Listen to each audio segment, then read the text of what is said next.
بسم اللہ الرحمن الرحیم۔ میرے عزیز ہم وطنوں، السلام علیکم۔ آج کا موضوع سسلین مافیا کے حوالے سے ہے، اور اس سسلین مافیا کا ذکر ہم نے سپریم کورٹ میں نواز شریف پاناما کیس کے اندر کئی بار سنا، اور ججز صاحبان نے اس کو اپنی حکم نامے میں بھی لکھا۔ میرے عزیز ہم وطنوں، بہت سے لوگ مجھ سے پوچھتے ہیں کہ یہ سسلین مافیا ہے کیا، تو میں نے چاہا کہ بھائی یہ کوشش کی جائے کہ تھوڑے عرصے میں اس کا آتا باندھا جائے، تاکہ اس کو مقصد اور نام کا تفصیل معلوم ہو سکے۔ تو بھائی لوگوں، سسلین ایک جزیرے کا نام ہے جو اٹلی کے نزدیک ہے۔ اس میں رہنے والے لوگ سسلین کہلاتے ہیں، لہٰذا وہاں پر لوگوں نے مل کر ایک منظم دہشت گرد گروپ بنایا، جس کا کام یہ تھا کہ حکمرانوں کے ظلم اور ستم کے خلاف آواز اٹھاتا تھا اور اس کو روکنے کی کوشش کرتا تھا۔ یہ کچھ عرصے بعد چلتی رہی، اور اس طرح سے لوگ اس منظم گروپ کے اندر شامل ہوتے رہے، اور ایک وقت ایسا آیا کہ یہ گروپ تیزی کے ساتھ ایک کرمنل آرگنائزیشن بن گئی۔ یہ واقعہ 1850 کے حوالے سے شروع ہوتا ہے، اور یہ گروپ چلتے چلتے 19ویں صدی میں آ کر دہشت گرد گروپ سے کرمنل گروپ بن جاتا ہے، یعنی کرائم کی دنیا میں یہ قدم رکھ لیتا ہے، اور ظلم و ستم کی جو افادیت تھی اور جس کی وجہ سے یہ گروپ مشہور ہوا تھا، اس کا استعمال کرنا شروع کر دیتا ہے۔ اس گروپ نے ایک سینڈیکیٹ کی حیثیت سے شکل بنا لی، جس کا کام یہ تھا کہ لوگوں کو ان کے غلط کاموں کی وجہ سے اور ان کے مصائب اور ان کی درمیان میں جو بھی لڑائی جھگڑا ہے اس کا تصفیہ کرائے۔ لہٰذا اس گروپ کے اندر ایک تنظیم بنائی گئی جس کو یہ فیملی کہتے ہیں۔ فیملی وہ ہوتے ہیں جن کو علاقے تقسیم کر دیے جاتے ہیں، اور ان علاقوں کے اندر یہ ممبرز، فیملی ممبرز، یہ جا کے اپنے آپ کو مین آف آنر یعنی عزت دار شخص کرانے کے لیے کوشش کرتے ہیں۔ لیکن وہاں کے جو لوکل لوگ ہیں، وہاں کے جو عوام ہیں، وہ ان کو مافیا کا نام دیتی ہے۔ لیکن انہوں نے اپنے سینڈیکیٹ کی اصول ترتیب دیے،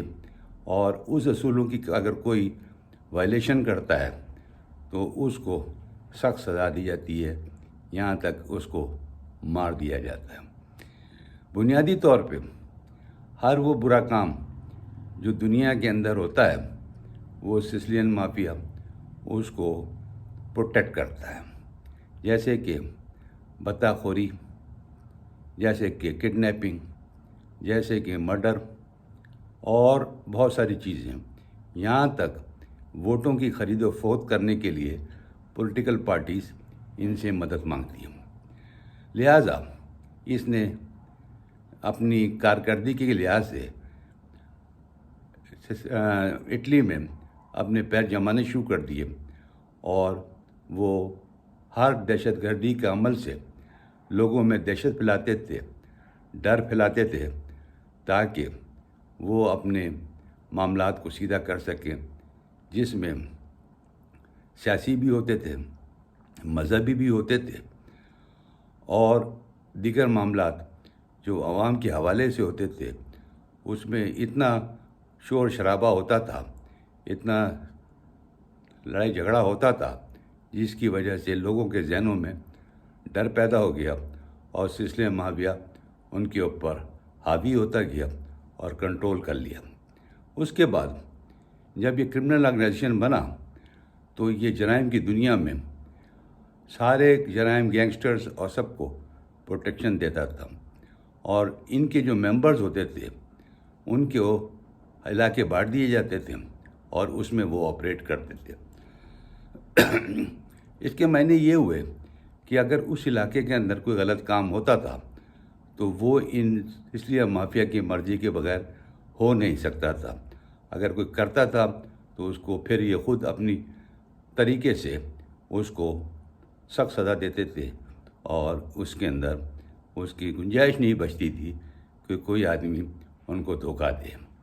اسی طرح سے جو معاہدے ہوتے تھے وہاں پر کاروباری لوگ اور دوسرے اپنے معاملات کو حل کرنے کے لیے ان کے پاس جاتے تھے، اور یہ پیسے لے کے ان کے معاملات حل کرتے تھے اور کوشش کرتے تھے کہ ان کو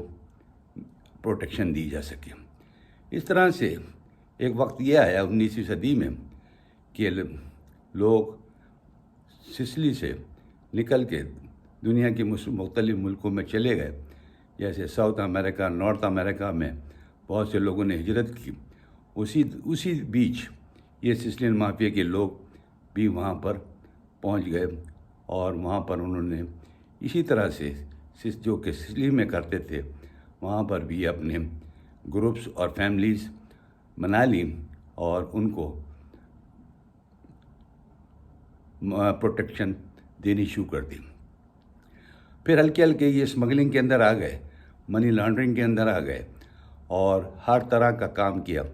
جو کہ اخلاقی طور پہ بالکل غلط تھا،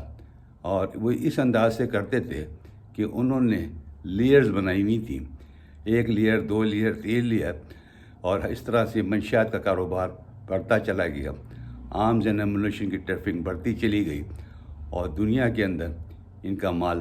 بکنے لگا، اور غیر قانونی کام، سارے جوئے کے اڈے اور وغیرہ وغیرہ، یہ سب کچھ انہوں نے اپنے کاندھے پہ اٹھا رکھے تھے، اور دنیا کو سسلین مافیا کا نام روز بروز معلوم ہوتا چلا گیا، اور اس طرح سے ان کا جو عمل تھا، جو یہ کام کرتے تھے، وہ نظر آنے لگا۔ اب یہ دیکھنا یہ ہے کہ انہوں نے اپنے لیے جو اصول بنائے وہ بھی بہت پابند تھے، ہر آدمی اس کی پابندی کرتا تھا۔ مثلا کسی کے گھر کی بیوی بچے بڑوں پہ کیا حملہ نہیں کیا جائے گا، کسی کے ساتھ ان کی معاملات اگر خراب ہوں گے تو باس جو ہوتا تھا سسلین مافیا کا اس دور کا، وہ حل کرتا تھا۔ اسی طرح سے کسی کو اگر مجبوری بھی ہو لیکن ان کی کال کے اوپر میٹنگ میں آنا ہوگا، کسی آدمی کا پولیس والے کے ساتھ یا جج کے ساتھ کوئی تعلق نہیں ہونا چاہیے، کوئی کسی ممبر کو انٹروڈیوس نہیں کرائے گا۔ اس طرح کے کچھ اصول تھے جس کے تحت وہ کاربند تھے، اور اسی وجہ سے سسلین مافیا پیر جماتا گیا اور سلسلہ چلتا گیا، اور جو باس کے باس ہوتا تھا وہ الٹیمیٹ اتھارٹی ہوتا تھا، جو فیصلے کرتا تھا اس کو سب کو ماننا پڑے۔ اسی طرح وہ سیاست کے اندر بھی داخل ہو گئے، اور انہوں نے اپنے لوگ پلانٹ کرنے شروع کر دیے، اور وہ کوشش یہ کرتے تھے کہ ان کا نام کہیں نہیں آئے، لیکن ان کے نمائندے حکومت میں بیٹھا کرتے تھے، اور جو وہ کچھ چاہتے تھے وہ اس سے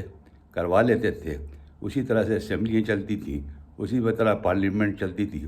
اور اسی سلسلہ مافیا کے انڈر کنٹرول حکومتیں چلتی تھی۔ ان کی کوشش یہ ہوتی تھی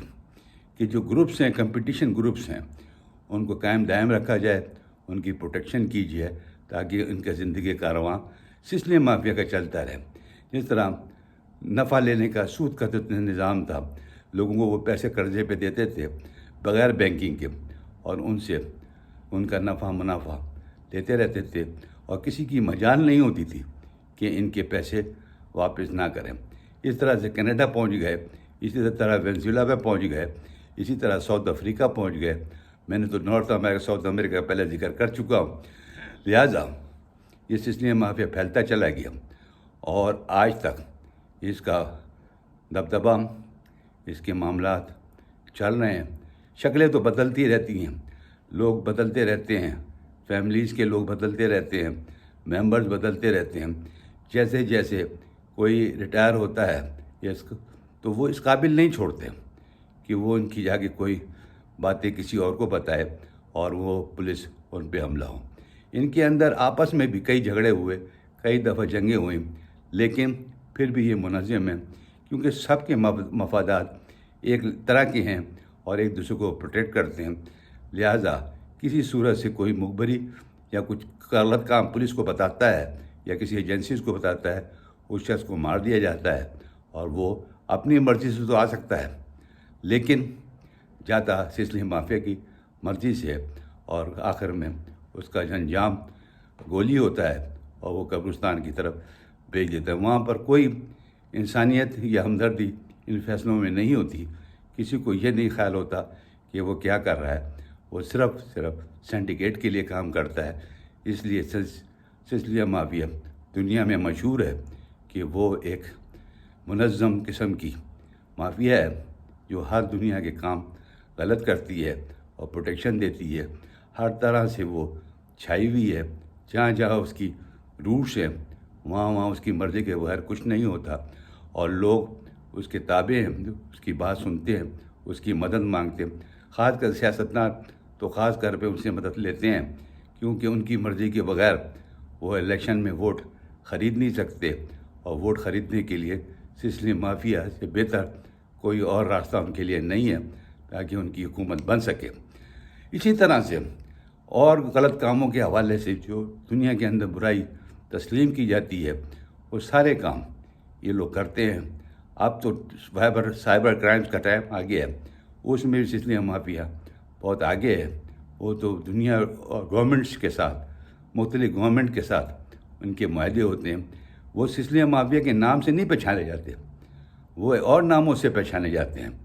کیونکہ سسلین مافیا صرف ان کو پروٹیکٹ کرتی ہے جو ان کے ایجنٹس کام کر رہے ہوتے ہیں۔ اسی لیے وہاں پر وہ سب کے سب بڑے سے بڑے جو کام ہو رہے ہیں وہ اسی گروپ کے حوالے سے ہو رہے ہیں، اور سب کے سب انہی کے پابند ہیں۔ لہٰذا سسلین مافیا کا جو راج ہے وہ پوری دنیا کے اندر اس وقت ہو رہا ہے۔ جہاں بھی کچھ کروانا ہو سسلین مافیا کی مدد لی جا سکتی ہے، ان کے لوگ ایجنٹس ہر جگہ بیٹھے ہوئے ہیں۔ لیکن یہ سسلین مافیا کب تک چلے گا؟ آج تک تو منظم ہے، دیکھیے آگے کیا ہوتا ہے۔ شکریہ۔